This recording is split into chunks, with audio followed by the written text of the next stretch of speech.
ফুলকে আমি বেশি ভালোবাসি, তো ফুল খুবই ভালো লাগে আমার, এই জন্য ফুল দিয়ে সাজাইছি। সাজার কারণেই মানুষ বলে যে বাসর ঘর। বাসর ঘর দিয়েই মাসিক আয় ৭০,০০০ টাকা, চোখ কপালে উঠতে পারে এমন শিরোনামে। কারণ বাসর ঘর বলতে আমরা বুঝি অন্য কিছু, কিন্তু এখানে এমন এক ঘরের কথা বলা হয়েছে যেখানে মানুষের আহারের ব্যবস্থা হয়।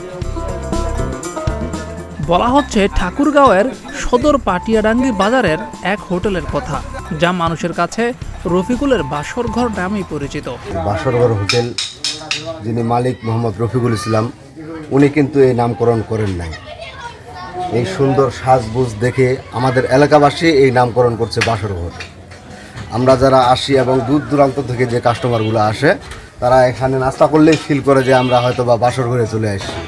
এই জন্য এই বাসরঘর নামকরণ পড়ে গেছে। আর এখানের যে খাবারের মানটা আছে, উনি 11 বছর থেকে দোকানদারি করতেছে এই জায়গায়। খাবারের মানটা আমরা ফ্যামিলিগতভাবে যেভাবে রান্নাবান্না করি, সেই রান্নাবান্না এখানে খাওয়া করলেই মনে হয় যে আমরা ফ্যামিলির খাওয়াটা এখানেই খাচ্ছি। না, রফিকুল এখানে তার নববধূকে নিয়ে থাকছেন না, তবে সে হোটেলটি ফুল দিয়ে এমনভাবে সাজিয়েছে যে সেটাকে মানুষ নাম দিয়েছে বাসর ঘর। এই সাজানো বাসর ঘরের সৌন্দর্যে মুগ্ধ হয়ে তাই নানান বয়সের মানুষ ভিড় করে খাবারের জন্য। সব ফুল দিয়ে সাজানো আছে, খাইতে ভালো লাগে। এটা সবাই বলে যে বাসর ঘর, এদিকে ভালো লাগে, এখানে আসি। পাটিয়াডাঙ্গি বাজারে যে বাসর ঘর নামে হোটেলটা, এখানে আমরা প্রতিদিনে খাইতে আসি। এখানে বুট, মুড়ি, বুন্দিয়া, তারপরে আপনার হলো চানাচুর দিয়ে চিকেন বানানো হয়, তারপরে হাঁসের মাংস পাওয়া যায়।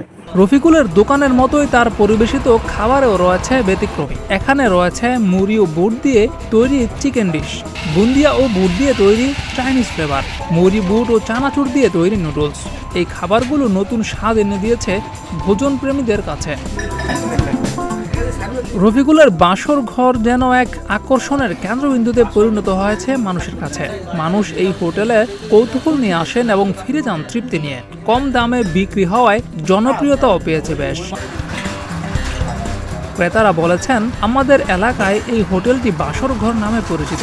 বাসর ঘরের মতোই সুন্দর করে ফুল দিয়ে সাজানো, তাই সবাই এটাকে বাসর ঘর বলেই ডাকে।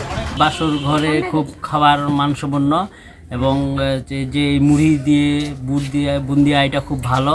সবাই আমরা আসি, কোনো কিছু খিদার অনুভব হইলেই আমরা এই বাসর ঘর খুঁজে বের করি, এখানেই চলে আসি আমরা পাটিয়াডাঙ্গিতে। এবং হাঁসের মাংস, মুরগি, অনেক কিছু, আবার নদীর মাছ, এটা খুব ভালো পাওয়া যায়। এই পাটিয়াডাঙ্গি বাজারে যখন আমি আসি, তখন এই বাসর ঘরেই আমি সবসময় খাবার খাই। এখানকার খাওয়া খুবই মানসম্মত। বাসর ঘর হোটেলের মালিক মোহাম্মদ রফিকুল ইসলাম বলেন, আসলে আমি দোকান করি প্রায় 11 বছর থেকে।